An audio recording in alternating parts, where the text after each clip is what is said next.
Welcome, Lauren Vestal, to Coaching in Session. How are you doing today? Good, thanks. How are you? Happy to be here. Thank you so much for coming on. And I'm doing well. Today, we're going to have you on as a wellness coach.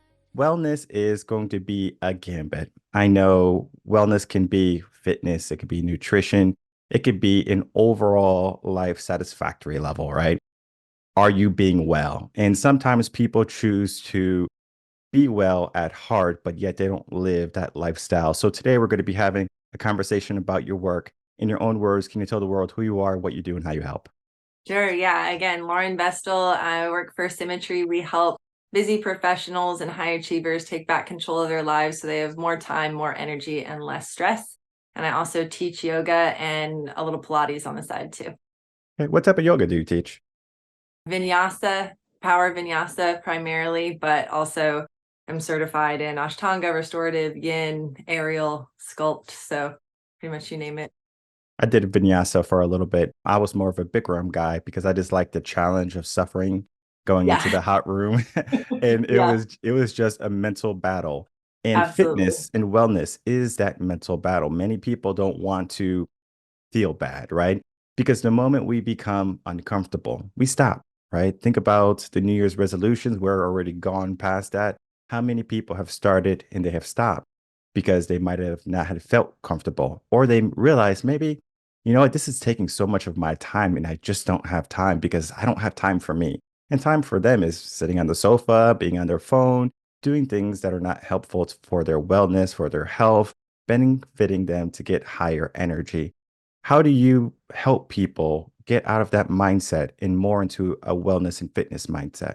Yeah, and I'm so glad you said mindset because one of the things that we talk about a lot, especially with clients in our group coaching, is stress isn't good or bad, right? And whether that's physical or mental stress, we need actually stress to grow and get stronger and more resilient. So if you're going into a challenge thinking, I hate this, this sucks, I don't want to be doing whatever it is, whether it's something that'll promote you in your career or just doing a hard weight session in the gym, or like you were saying, in a hot yoga class. I teach hot yoga too. So it's a mental battle, but getting through the other side of that is part of it.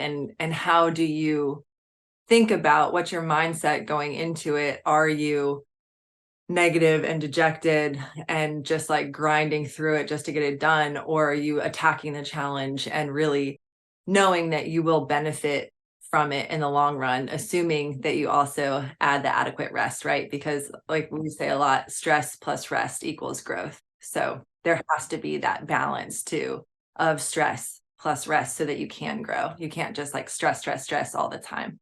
Is there a time and place that stress can be a bad thing, though? I think if you're not allowing yourself to rest and recover, whether that's mentally or physically, I know I was an athlete my entire life, played soccer through college and beyond, and I tore my quad my freshman year. And instead of resting, I just wrapped it up and kept going. And a couple of decades later, I've got a big divot in my quad where that stress did not allow, I didn't let it recover and heal. So now I'm living still with the results of that. So I mean that's a silly example, but yeah, stress does terrible things to our body and mindset also if we don't allow ourselves time to recover. Powerful. Stress and mindset can do terrible things to the body. And I agree with that because you are just thinking about it, right? Like if you allow bad stress, right? And I know we talked about stress could be good or bad, but there are going to be stresses that you just don't want in your life. For example, if you're stressing about paying the bills, we understand it's a good stress in the sense it's almost like a double think, right?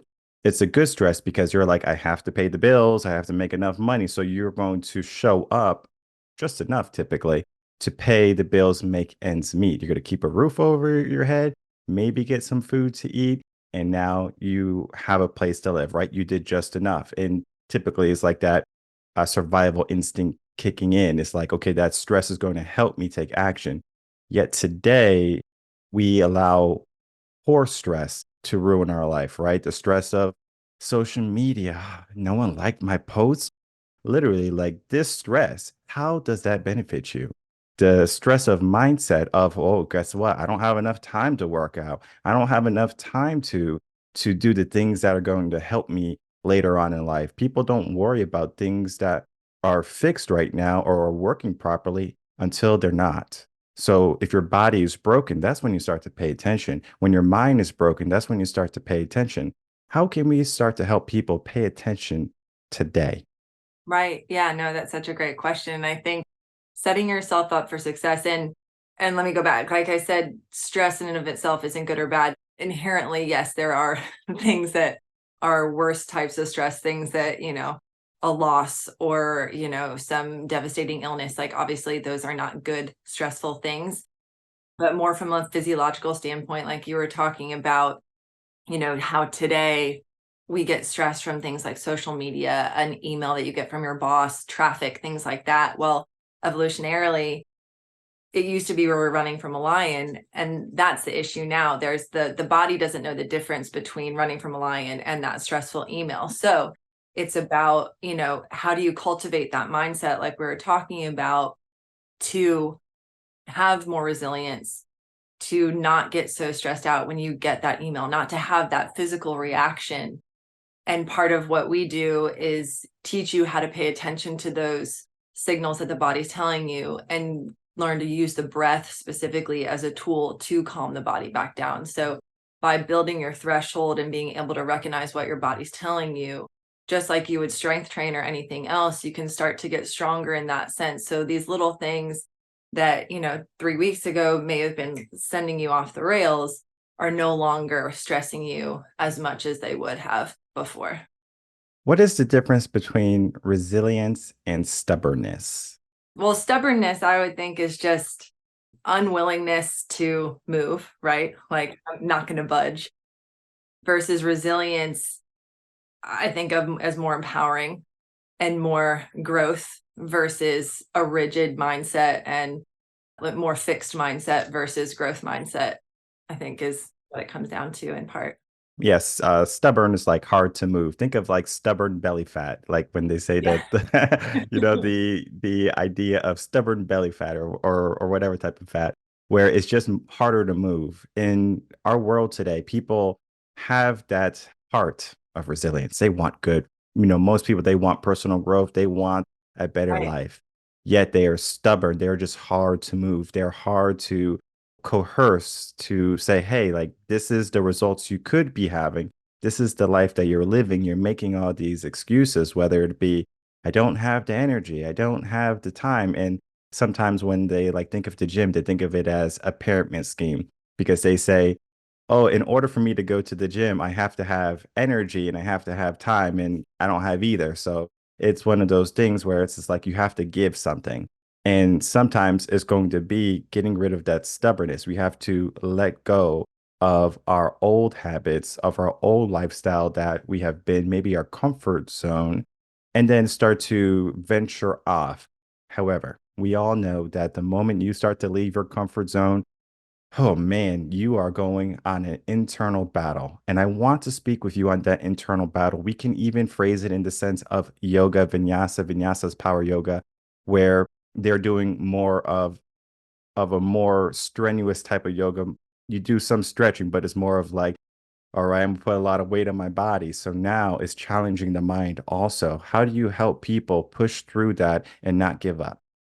Well, I think one of our principles at the studio where I teach is empowerment of the students. So really giving them agency, and I would say in our coaching too, right? Like you have the power to make this change, or you have the power or a choice to stay exactly where as you are.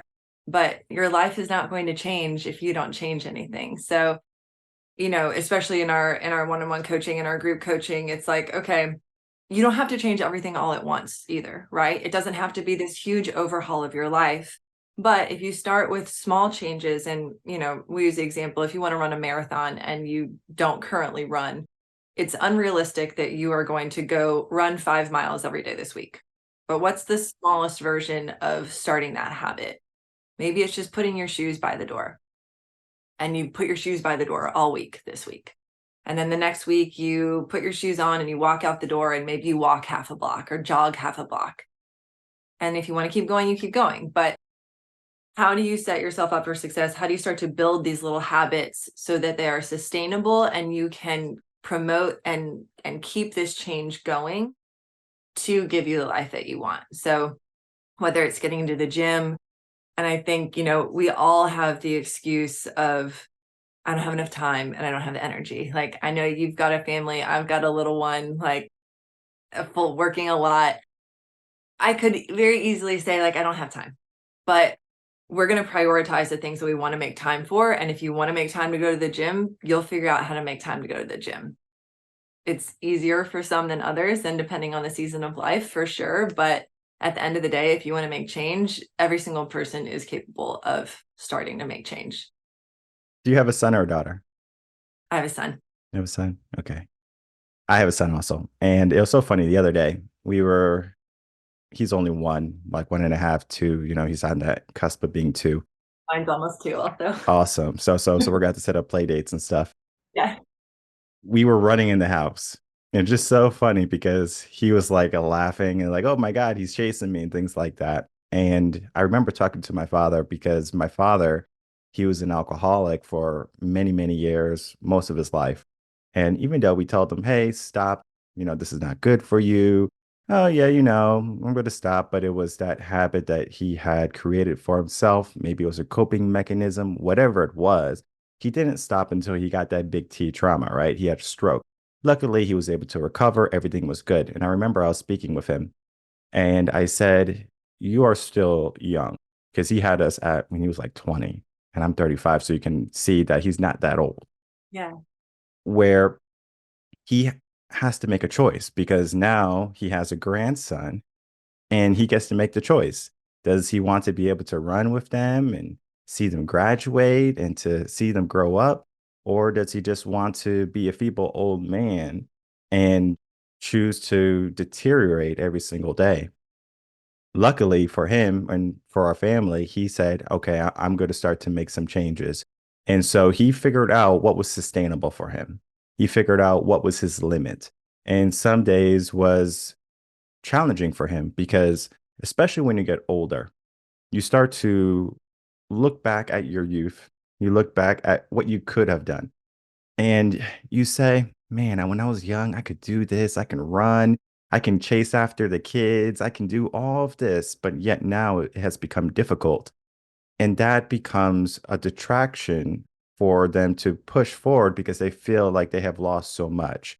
It's almost like if you're running in a marathon or a race, and maybe you're not a marathon runner, but I just want you to visualize this. And you're running, and let's say you're tied right now for first place, but you start to get tired.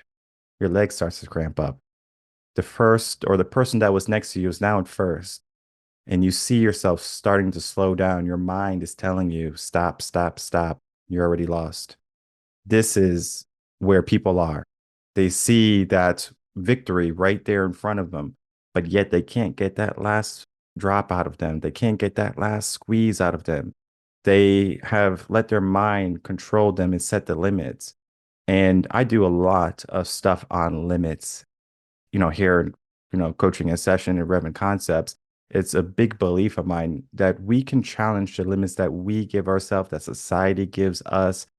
What's your take on getting over limits, getting through limits? I know we talked a little bit about empowerment, but I don't know if you have a philosophy at Symmetry or if you have one that you created for yourself. Yeah, that's a good question. I mean, I would say, I think, one, they're different for everyone. Generally speaking, what I've seen both with clients and, in a yoga studio classroom setting is that people are way more capable than they realize they are. And I think having somebody also in your corner, whether it's a coach or somebody for accountability or just a community of support, and not even necessarily having them next to you, right, when you're running that marathon, but just having that in the back of your mind, like, one, I'm not in this alone. I don't have to do it alone. Like, yes, you are physically running the marathon on your own, but if you have that community and support, that can really help to keep you going. I know a couple people that I know have done, full Ironmans, and one of the women had asked for, letters when she got to, I forget which mile, I think in the bike maybe, or at some checkpoint, she had these letters that she was going to read from her community to, like, keep her going. So I think, one, the human body is capable of miraculous things, right? And also, but I think again, it comes back to mindset. Like, are you willing to kind of push through to achieve the goal that you want to achieve? Or are you going to give up and stay in this complacent place where you're right there, but you're not willing to push yourself over the line? And I think a lot of the times people get stuck and stay in this, you were talking about the comfort zone earlier. Even if the comfort zone sucks and they know like this isn't where I want to be, the fear of the unknown, even if it could be better, often keeps people in that comfort zone. So giving people a little push or encouragement, to say like, hey, yeah, it's going to be a leap, but you can do this. You are capable. Like, this is going to be better for you in the long term. Look at all the things that you will gain in your life, whether that's health, time with family, better longevity to spend with your grandson. These things are big life changes. And you were saying, I'm already X years old. Well, it doesn't matter. You can start at any time. You can change your life at any time. It's not too late ever, I would say. One time I had not wanted to go to Bikram class, and I always tell myself if I don't want to do something, I need to do it. Yeah. And so I so I go to Bikram class and I'm literally fighting a battle with myself. Like it's not even about the room anymore. I'm fighting with myself. I was beginning to get frustrated that day because I just wasn't doing the things that I knew I could do, the things I used to do just 2 days before. And I know it's possible, but yet my mind was just getting in the way. It was just stopping me. And then so anger started to seep in at the time. And I was like, frustration, anger. It's just like, why can't I do this? And it was because I was giving myself that mentality of like, I didn't want to do this. Yes, I'm here. Now I have a battle to fight. And that is right there that is going to help someone build resilience. Because if you just said, you know what, I don't feel like going, and you don't go, you have failed to create an opportunity to build resilience. How do you help your clients build resilience? Yeah, I think, well, what you just said too, sometimes it's not about like, whether it's in a yoga class, like hitting the pose or getting your best time in a race, whatever it is, but rather, especially on the days when you're like, oh, like I don't want to go, I don't want to do the thing, and doing it anyway. Like, one, that's what builds willpower. So it'll keep compounding on itself, right? When you don't want to do the thing and you go do the hard thing anyway. So you're building willpower, certainly resilience. And honestly, sometimes those are the best classes too. Like, you come out and you're like, oh God, I'm so glad I went. But on the other hand, if you're like, this sucks the whole time, like giving yourself the grace to be like, yeah, it was not my best class. And I still went. I still got out the door, whatever it was. You still did the thing. And like, okay, I have another opportunity to attack it tomorrow. So I think grace, giving yourself grace, which is really hard. Like, I say that kind of cavalierly, but it's really hard for a lot of people to, it's easy to give grace to others often, but it's a lot harder to give it to yourself. And that's one thing we work with clients a lot on, is like, okay, who's putting these rules on you? Like you were saying earlier, is it society? Is it yourself? And like, if it's you that has set these parameters, like you're also capable of changing them. So, maybe it's not taking every option and doing the best class you've ever done and holding a handstand for 5 minutes. Maybe it's like, I got in the door and I like moved my body a little bit and I breathed and I was present for an hour. That's a win today. The aspect of giving grace is, as you said, very difficult. Definitely, probably it's probably more difficult for men. I'm not going to say it is because it could be difficult for women too, but I know for me, especially in that moment, I was just like, okay, well, like that was not good. Like, why wasn't it good? Like, I did a whole self-reflection after the class, and I remember speaking to the teacher, wonderful instructor. She was just like, some days we just don't have it, but then when we do have it, we have to show up. That just led me to look at how sometimes we can, let's use the analogy of driving on the highway. Sometimes you're in the third lane. If you're in the third lane, you have to go 80 plus miles an hour. Everyone knows this, okay? You don't go 60, you don't go the speed limit. You have to go 10 to 15 over, right? If you are someone in the, third lane and you go 15 miles over, you go to speed limit. You go 15 miles over, you go to speed limit. You're just stopping and going, stopping and going.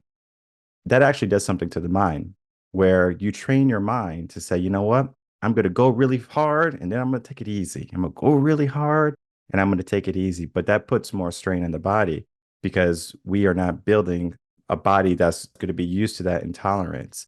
So we have to tolerate the pain long term and then it eventually doesn't have an effect on us. I was watching a video the other day and it's a crazy video. It's part of the story or part of our conversation, but it's a little crazy. A guy was purposely getting bit by venomous snakes. And what happened was his body developed the anti venom naturally over the years. So he can get bit by a cobra, he can get by some of the most venomous snakes in the world, and he's fine.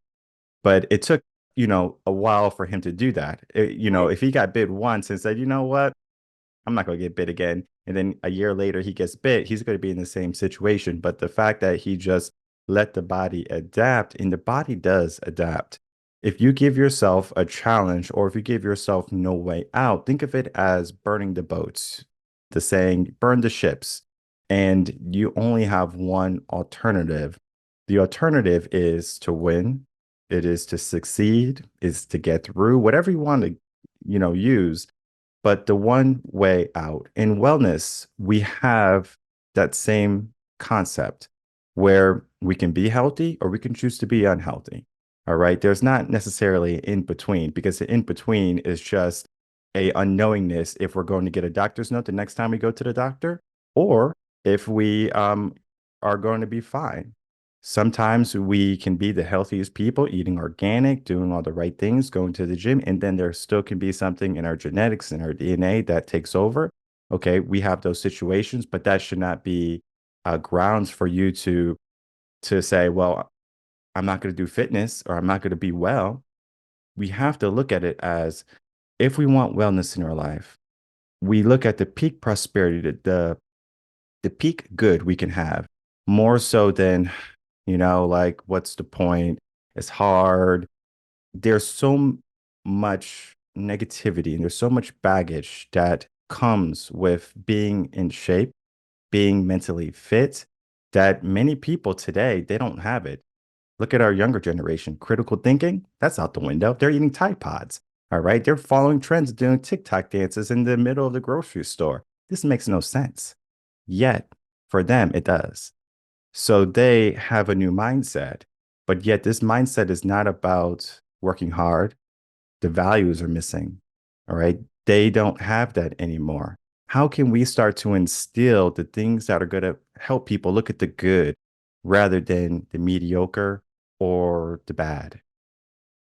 Well, I think, kind of going back to our conversation about having kids and kind of tying in giving grace, but I remember when my son was small and I was, probably cleared to work out postpartum, but hormones still all over the place, like crying on the phone with my friend, like, I really need to go to the gym, but like I feel bad. There's like, the whole mom guilt thing. And I just remember so clearly her saying to me, look, you're going to be a better mom if you go work out, if you take the time for you and not, and like, I've been, that was 2 years ago almost, but thinking about that more and more. And also like the example that we're setting for our kids. And okay, if you as a parent are not prioritizing your health and your wellness and well-being, what are you modeling for your kids? If you're not kind of setting the example of working hard, but also paying attention to your body, right? Resting when you need to rest so that you can keep going.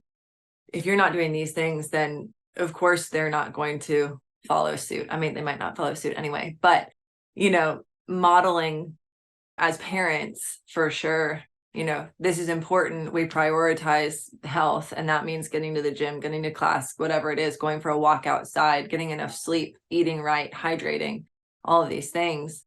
But obviously that's easier to control within your own home. But I think just leading by example overall, I mean, there's probably not a lot I can do for the kids doing TikTok dances in the grocery store aisle. They're probably just going to roll their eyes at me. But, I think it just encouraging people to take care of themselves is important, setting the tone.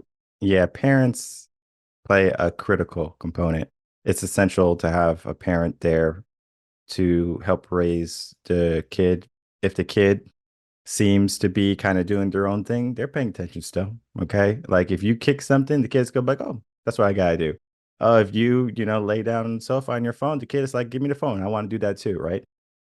They learn by example, right? They are mimickers because they're learning, they're trying to adapt, they're trying to be part of the community or the herd, whatever you want to consider it, the tribe. It's interesting because I was reading an article, I talked about this on a past episode of the podcast, where the fitness level is not so much dependent on, or the family fitness level is not so much dependent on the father, the man, the guy in the relationship. It's the mother. So if she is mentally fit, if she is physically fit, the kid sees that more readily than the dad. Eventually, the kid will see the dad if the dad is fit, but that's more of like, 8 to like teenagers years. But for the first, 7 to 8 years, mom's in charge of that. And so she sets the tone for the fitness level of, or the wellness level of the child because they learn how to eat. They learn how to stay active. But yet, many of our youth today, they have been the least active in probably ever in the whole entire history of the human race because they can just literally stay inside. COVID didn't help because it just exacerbated the problem, saying just stay inside for, 3 to 6 months or whatever it was. And so they have learned to stay still. I live right next to a park. I go there probably like 2 or 3 times a week. But yet, when I'm out there and I know there's kids in the neighborhood, I don't see kids riding the bikes. I don't like they're gone, right? I see them go to school because we have a middle school just probably like 4 or 5 blocks down the road, and I'll see the kids, come and go into school. But after that, they're gone, right? I might see a couple, sitting in the park. I see a couple playing basketball, but that's gone. The days of riding the bikes until the street lights came on, getting bit by mosquitoes long past, but yet a parent can instill that into their children. Society is not going to necessarily raise your children for you, but yet parents or, just households, they have to have both parents working to make ends meet sometimes. So it can be difficult because who's going to raise the kid? Maybe grandma and grandpa are in the picture and they're retired, and that's going to be a great help. But then sometimes it's going to be a daycare, sometimes it's going to be an iPad, and those things might not necessarily be the best fit for them. This is not so much of a conversation of looking at your kids and what we need to do with kids, but so much of the parents looking at what they need to do in order to show up. Because if you as a parent cannot be that example, as you said, or lead, then the problems that we have are just going to continue generation to generation. We need to stop the cycle. And one of the best ways a person can begin to stop the cycle is to take ownership in who we are and in what we can become. And that mentality right there is what I want to be our last question, taking ownership, right? What does that mean for you? That's a big one. I think it on a lot of different levels, right? Like if you're taking ownership of your, well, I mean, put it into context, wellness, right? Your mental health, your physical health and wellness. And I think those things are intrinsically tied together, but not saying, oh, well, that meeting ran over, so now I can't make it to class. It's like, okay, no, yeah, you missed class, but go for a walk or, do some squats in your living room, push ups, sit ups, whatever it is. Like if you need to get your work in, like, and when I say workout, get your workout in. It doesn't have to look a certain way all the time. It's going to probably look different, possibly day to day. I mean, again, depending on your season of life in particular, but like not making excuses, not kind of having a victim mentality, but rather like, nope, okay, it's not I should do this or I shouldn't do that. It's I'm making a choice to do X, Y, and Z because it's always a choice, right? At the end of the day, we can say I should go to the grocery store, I shouldn't sit on the couch and watch Netflix for 5 hours at a time. But at the end of the day, it's like, no, I'm choosing to go to the grocery store because I need to, get food to cook dinner for my family. I am choosing to sit on the couch and watch Netflix for 5 hours because I'm sick and need to rest, or I'm choosing to not do that because it's a beautiful day outside and I want to take a walk. But taking ownership in the sense of taking accountability and having some agency to understand that like your life is in your hands and you can make a choice to do with it what you want. I loved our conversation today. Our conversation was one of wellness, was one of a real adult living a real life. We are not perfect by any means, but yet we grow because we understand we're not perfect. And people, they have to understand that if they're in a situation where they are going to commit to that higher self, they have to do it in a way that is going to be sustainable, as we talked about, that's going to be reasonable for them. And the best way to do that is going to get someone who's going to hold them accountable, getting a coach, getting a mentor, a trainer, or a wellness coach like yourself, Lauren. And that right there is going to help that person stay on the path rather than just kind of dip their toes in and say, it's a little bit too hot, a little bit too cold. I don't think I want to do it today, right? This is more of sustainability, figuring out what you can do long term. And as we begin to wrap up, I would love to get some final words from you and for you to tell the audience where they can find you. Well, again, thank you for having me. It was a great conversation. I really enjoyed being on your show. I guess you guys can find me. You can email me at Lauren, Lauren at symmetry.live. But I guess, Michael, do you have any kind of key takeaways from our conversation? Anything that stood out to you in particular? Well, I will be talking about it in the intro and the outro, so I'm Okay. not going to talk about it now. That's fair. Awesome. Let's do this. All right. As we go, we have 1 minute. All right. And I really want you to dive in here. Okay. If you can tell your younger self one minute of stuff, what would it be? Oh man. Time has gone. Yeah. I think that you can make a change. You are capable of making a choice to change your life. And that I don't think I really realized that even 7 years ago. If somebody told me, like, oh, you have a choice, you can change how you're doing things. You have a choice to respond instead of react. You don't have to do it the way you've done it your entire life just because that's how you've done it your entire life. And I was like, whoa, what? Like, had never even occurred to me.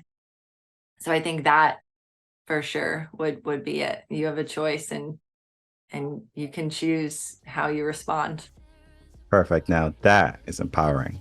Thank you so much, Lauren, for coming on, spending some time, and talking about your work. Thank you.